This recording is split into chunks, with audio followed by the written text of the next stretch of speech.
खुलुमबाय बड'लेण्ड बुब्लि स्टुडिअ दं आङो राकेश रामसियारि नोंथांमोना मिथिगौ दे बिटिआर गोजोन गोरोबथा बे गोजोन गोरोबथाया थांनाय 2020 इं मायथाइनि 27 जानुवारियाव जानानै थांदोंमोन आरो बे बिटिआर गोजोन गोरोबथाजोंनो जे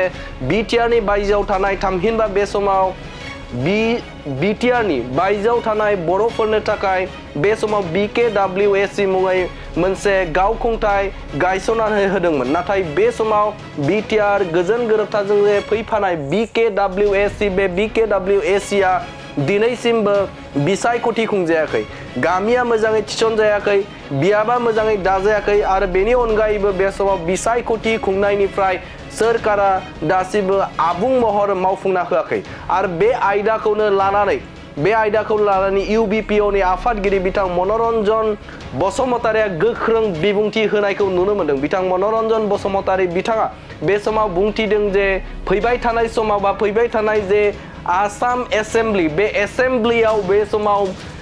सानजा फारसे रायजो जानाय थामहिनबा बिटिआरनि बायजोआव थानाय जे BKWSC नि जे बिसायख'थि बियाबदानाय बेखौ जाफुंनानै होआब्ला मावफुंनानै होआब्ला बे समाव सोमावसारनायनि थाखाय थियारि होनानै गोख्रों बिबुंथि होनायखौ बे समाव नुनो मोन्दों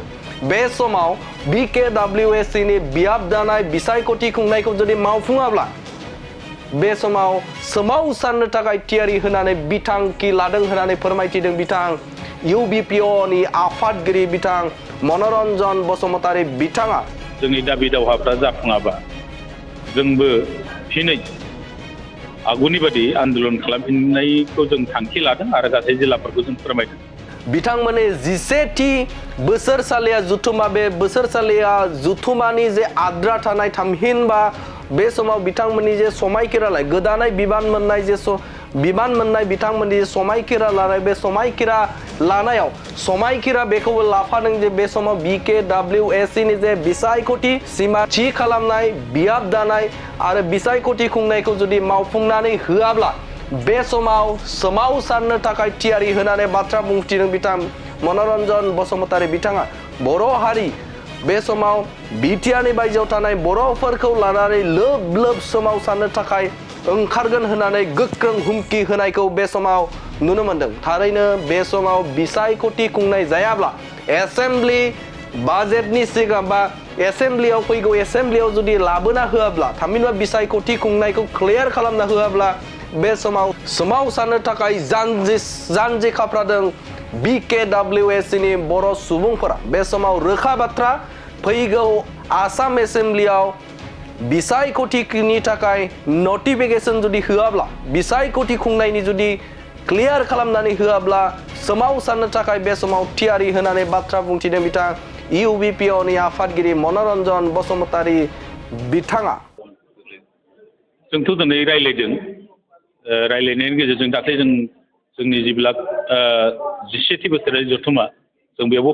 फोसावदों बे जोङो जोंनि साननाय बायदि जायाबा जोंनि दाबि दावहाफ्रा जाफुङाबा जोंबो फिनै आगुनि बादि आन्दोलन खालामफिननायखौ जों थांखि लादों आरो गासै जिल्लाफोरखौ जों फोरमायदों गासै जिल्लाफ्राबो जोंना साग्रिदनो दङ जोंल' नङा गुबुन आफाद माहारियारि आफादफोरखौ लाफानानै जों थाफानानै जोङो जोंनि मोनथायफोरखौ मोननो थाखाय जोङो सोमावफिननायनि थांखिखौ जों खौसेथि बर' सुबुङाबो लादों आरो जों सानदों नैबे फैगौ एसेम्ब्लियाव जों मोजां फिथाइ मोनाब्ला इयुनाव जों सोमावसारगोन आरो दाख्लै जोंनो जिबादि बाथ्रा होदों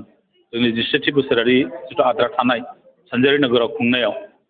जोंनि गामि सोसननायनि जिथु केबिनेटआव मोनसे सिद्धान्त लानाय बाथ्राखौ बुंदों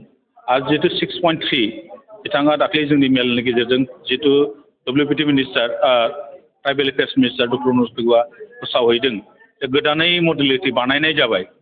बर' मिडियामनि जेब्ला स्कुलफोरखौ सोरखारिकरन खालामनायनि थाखाय प्रमिसियलाइज खालामनो थाखाय